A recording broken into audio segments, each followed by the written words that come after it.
Hello everyone and welcome back to my channel. मैं उम्मीद करता हूँ आप सभी लोग अच्छे से होंगे और आपकी प्रिपरेशंस अच्छे से चल रही होंगी। तो आज हमारा जो टॉपिक है, जो मैं नया टॉपिक आपके लिए लेके आया हूँ, वो है सुप्रीम कोर्ट ऑफ इंडिया। और ये जो तस्वीर है ये आप जानते हैं इस टाइम के चीफ जस्टिस ऑफ इंडिया हैं। लेकिन जब भी आप एग्ज़ाम देने जाएँ उससे पहले ये जितने भी चीफ जस्टिस है, चीफ इलेक्शन कमिश्नर है, एजी है, सीएजी है, इस तरह के जो भी ऑफिसर्स हैं उन सभी का एक बार चेक करके ज़रूर जाना, क्योंकि अभी हम देख रहे हैं ये हैं, क्या पता तब तक चेंज हो जाए। ठीक है, तो हमारा 2 पार्ट में ये कवर हो जाएगा। आज हम इसका एक पार्ट कर लेंगे, फिर जो पावर्स रहती हैं ओरिजिनल जुरिस्डिक्शन और एपेलेट जुरिस्डिक्शन वगैरह वो हम सेकंड पार्ट में कर लेंगे। तो 2 पार्ट में आपका सुप्रीम कोर्ट कवर हो जाएगा। आपसे एक ही चीज़ मैं चाहूँगा कि आप मुझे सपोर्ट करें। इसी तरह सपोर्ट करते रहेंगे तो मैंने कुछ टीचर से बात की है, तो हम साइंस का भी स्टार्ट करने वाले हैं और मैथ्स का भी स्टार्ट करने वाले हैं। ठीक है, तो आप सपोर्ट करेंगे तो वो सब चीज़ें पॉसिबल होंगी और मैं आपके लिए लेके आऊँगा। तो चलिए आज का वीडियो हम स्टार्ट करते हैं। तो चलिए आज का टॉपिक हम स्टार्ट करते हैं, जो कि हमारा है सुप्रीम कोर्ट। अब हमारा इंडिया के अंदर जो है, मैं आपको बिल्कुल पॉइंटर्स बताऊंगा, बिना टाइम वेस्ट किए डायरेक्ट चीज़ें आपको बताऊंगा मैं, और पूरा आपको यहाँ से कवर हो जाएगा।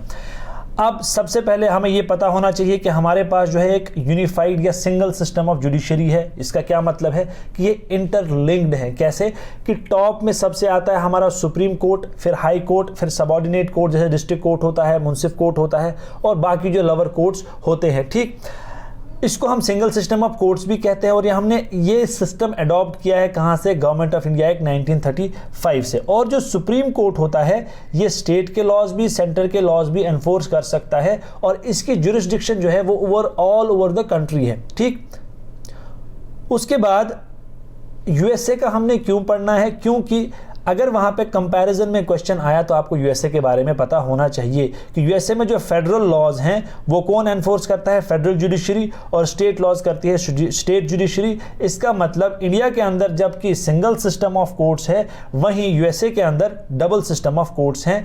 ये कंपैरिजन में स्टेट्समेंट में क्वेश्चन आ सकता है, इसलिए आपको ये पता होना चाहिए। तो पहले क्या नाम था इसका? Federal court of India. फिर सुप्रीम कोर्ट ऑफ इंडिया का इनॉग्रेशन कब हुआ? 28 जनवरी 1950। ये सारे क्वेश्चंस मैंने आपको कम्युनिटी पोस्ट में पूछे हुए हैं।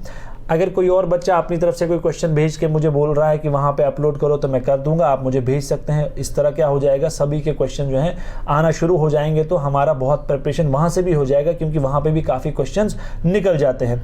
ठीक है, तो इसने किसको सक्सीड किया? Federal court of India under the government of India act of 1935। उसके बाद ये ग्रेटर जुडिशरी ज़रूरी नहीं है, रिप्लेस ब्रिटिश काउंसिल ये भी नहीं है। अब इंपॉर्टेंट चीज़ यहाँ पे ये भी है, आर्टिकल 124 से 147 और पार्ट 5। डायरेक्ट आप पे ये नहीं कहा जाएगा कि बताओ 127 आर्टिकल क्या कहता है, 130 आर्टिकल ये क्या कहता है, लेकिन ये पूछ सकते हैं कि कहाँ से कहाँ तक आर्टिकल्स और कौन से पार्ट में आ रहा है, ये पूछ सकते हैं, इसलिए ये भी पता होना चाहिए। उसके बाद हम देखते हैं कंपोजिशन और अपॉइंटमेंट की कंपोजिशन अभी कितनी है और ओवर द ईयर से कैसे चेंज हुई है, और अपॉइंटमेंट किस तरह होती है। अब अगर इस वक्त की हम बात करें तो हमारे पास है 34 जजेस, जिसमें इंक्लूड होता है सीजेआई। तो जब क्वेश्चन आएगा तो ये इंक्लूड का ध्यान जरूरी रख लेना। ओरिजिनल स्ट्रेंथ थी 1950 में 8, इसमें सीजीआई भी था। फिर 1956 में हुई 11, फिर 60 में हुई 14, 77 में हुई 18, 86 में हुई 26, 2008 में आपकी थी 31, और फिर 2019 में हुई आपकी 34, और इस 34 में chief justice of India included हैं। ठीक है, उसके बाद हम देखें अपॉइंटमेंट किस तरह होता है, ये आगे और अच्छे से समझेंगे। यहाँ सिर्फ आप ये चीज़ समझो कि अपॉइंटेड बाय प्रेसिडेंट। कौन अपॉइंट करता है? President. The chief justice is appointed by president after consultation with such जजेस of supreme court which he deems necessary. The other जजेस are appointed by president after consultation with chief justice and other जजेस। ये ज़रूरी नहीं है। Important point ये है कि जब उसको प्रेसिडेंट को अदर देन चीफ जस्टिस बाकी जजेस अपॉइंट करने होते हैं, तो तब क्या हो जाता है? कंसल्टेशन क्या हो जाता है? ऑब्लिगेटरी। तब उसको पूछना ही पूछना है चीफ जस्टिस को, जब अदर देन चीफ जस्टिस बाकी जजेस अपॉइंट करने होते हैं। फिर कंट्रोवर्सी ओवर कंसल्टेशन, ये टॉपिक इसमें जो है सब टॉपिक बहुत इंपॉर्टेंट है, और अगर यहाँ से क्वेश्चन आएगा तो बहुत चांसेस बनता है कि यहाँ से इस टॉपिक से क्वेश्चन आए, जो 4 जजेस केस हैं वहाँ से। अब इसमें आपको पता होना चाहिए कि चारों जजेस केस में क्या क्या जो है जजमेंट आया है। अब जब पहला जजेस केस हुआ 1982 में, तो कोर्ट ने कहा कि कंसल्टेशन जो है वो कोई ज़रूरी नहीं है कि कंसल्ट करके फिर बात मानी ही जाए। चीफ जस्टिस से जब हम बात पूछते हैं उसमें क्या हो जाता है, ये मेयर एक्सचेंज ऑफ व्यूज़ है, ये तो बातचीत है, ये ज़रूरी नहीं है। लेकिन सेकंड जजेस केस में क्या हुआ 1993 के अंदर कि पहली रूलिंग को क्या कर दिया गया, रिवर्स कर दिया, ख़त्म किया गया, और इनने बोला कि कंसल्टेशन का वर्ड जो है वो चेंज कर दिया, किससे, कॉन्करेंस से, और बोला कि एडवाइस जो चीफ जस्टिस ऑफ इंडिया देगा वो बाइंडिंग है प्रेसिडेंट पे, ठीक है, in matters of the appointment of जजेस ऑफ सुप्रीम कोर्ट, उसको माननी है। लेकिन चीफ जस्टिस खुद से वो राय नहीं देगा, बल्कि 2 ऑफ द सीनियर मोस्ट जजेस को वो क्या करेगा, कंसल्ट करेगा, पूछेगा, उसके बाद वो अपना व्यू, अपनी राय जो है प्रेसिडेंट के साथ शेयर करेगा।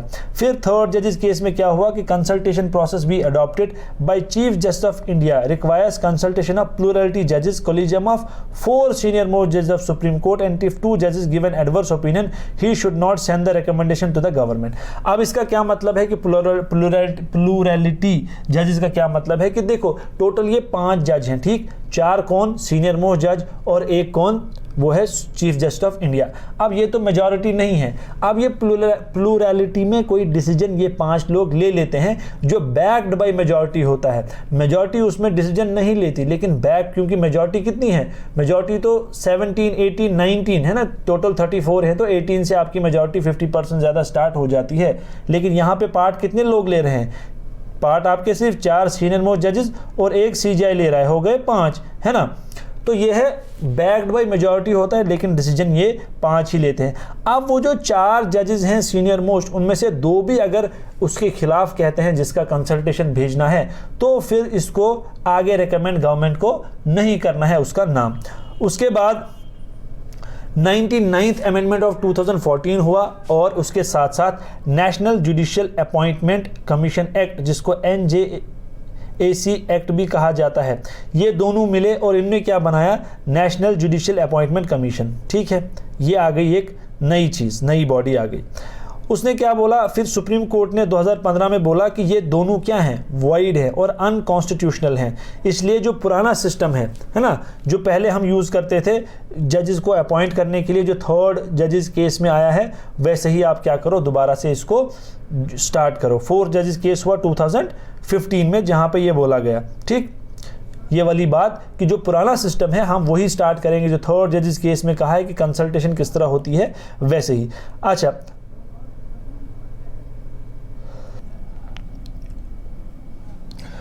अब जो हमारे चीफ जस्टिस इस टाइम है जस्टिस NV रमन्ना, मैं कह रहा हूँ आपसे ये भी कि उस टाइम नाम चेक कर लेना, ठीक। ये क्या है, 48th chief justice of India, इन्होंने सक्सीड किया किसको, SA बोबडे को। ये भी क्वेश्चन आ सकता है कि इस टाइम जो चीफ जस्टिस ऑफ इंडिया है वो कौन सा चीफ जस्टिस है, नंबर क्या है, तो ये भी क्वेश्चन आ सकता है। अब article 124 clause 2 confers the power to the president to appoint the CGI, ठीक, इसको छोड़ो। अब आप समझो यहाँ पे आर्टिकल 124 क्या कहता है, ये डील करता है इसी के साथ। आर्टिकल 124(1) कहता है कि there shall be a supreme court of India, ठीक है, consisting of chief justice of India. इतनी सी बात कॉन्स्टिट्यूशन में लिखी है, बाकी कोई चीज़ उसमें नहीं लिखी है, बस इतना लिखा है। फिर 124 क्लॉज 2 कहता है कि एवरी जज of supreme court shall be appointed by the president, ठीक। अब क्या होता है कि जो outgoing chief justice of India होता है वो क्या करता है, recommends his successor, A practice based on seniority, ठीक है। सीनियरिटी मतलब ये नहीं है कि किसी की उम्र ज़्यादा कम है, नहीं। सीनियरिटी का मतलब क्या है कि उसने टॉप कोर्ट में कितना टाइम स्पेंड किया है, मतलब सुप्रीम कोर्ट के अंदर उसने कितना टाइम स्पेंड किया है। अब क्या होता है, जब यहाँ से ये क्या करता है, अपना सक्सेसर रेकमेंड करता है, तो यूनियन लॉ मिनिस्टर वो नाम उठा के किसको देता है, प्राइम मिनिस्टर को, और वो करता है एडवाइस प्रेसिडेंट को, और फिर जाके वहां से क्या होता है, अपॉइंटमेंट होता है। अब एक चीज क्या हुई, अब कभी मान लो कि 2 लोग जो है साथ में सुप्रीम कोर्ट पहुंचे, तब क्या करें, जैसे 2017 में हुआ, दीपक मिश्रा और जस्टिस जस्ती चंद चमलेश्वर। अब दीपक मिश्रा जो था वो 4 महीने छोटा किससे था, इस जस्टी से, ठीक है। लेकिन जो दीपक मिश्रा है इसने ओथ पहले लिया, किससे, जस्टिस जो जस्टी है, तो इसलिए क्या किया, 2017 में दीपक मिश्रा को क्या कर दिया, उसको चीफ जस्टिस ऑफ इंडिया बना दिया, ठीक है। उसके बाद आपका आता है अपॉइंटमेंट ऑफ चीफ जस्टिस, कैसे होता है। 1950 में जब सुप्रीम कोर्ट हमारा बना तो तब क्या हो गया, 73 तक सीनियर मोस्ट जजेस इन टर्म्स ऑफ प्रैक्टिस कितना है, कहां, सुप्रीम कोर्ट के अंदर एज जज, ठीक। उसके बाद 1973 में ये क्या हुआ, वायलेट हो गया प्रोसेस और एएन रे को अपॉइंट किया गया चीफ जस्टिस ऑफ इंडिया। 3 जो सीनियर मोस्ट थे उनको साइड पे रख के। उसके बाद 77 में फिर हुआ और एमयू बेग को बना दिया गया chief justice of India, senior most जज जो था उसको हटा के। फिर ये description of the government was curtailed by the supreme court in the second जजेस केस, है ना, जैसे हमने पढ़ा, और ये खत्म हो गई और बोला कि जो सीनियर मोस्ट है वही जो है लॉन्ग इन शॉर्ट कट करके बात बोली कि भाई जो सीनियर मोस्ट है इन टर्म्स ऑफ उसने कितना टाइम स्पेंड किया है टॉप कोर्ट में, उसके अकॉर्डिंग आपका चीफ जस्टिस ऑफ इंडिया बनेगा। फिर qualification, oath and salary. Oath पे क्वेश्चन आ जाता है या बहुत सारे आपको स्टेटमेंट्स दे देंगे कि chief justice of India is appointed by the president, oath is administered by this, और एक चीज़ 4 स्टेटमेंट आपको दे देंगे और बोलेंगे बताओ इनमें से कौन कौन सा ठीक है और कौन कौन सा नहीं है, इसलिए ये चीज़ें पता होनी चाहिए। अब क्वालिफिकेशन क्या है, सबसे पहले हर एक चीज़ के लिए इंडिया में आपको कुछ करना है तो सिटीजन तो बनना ही पड़ेगा, सिटीजन होना चाहिए।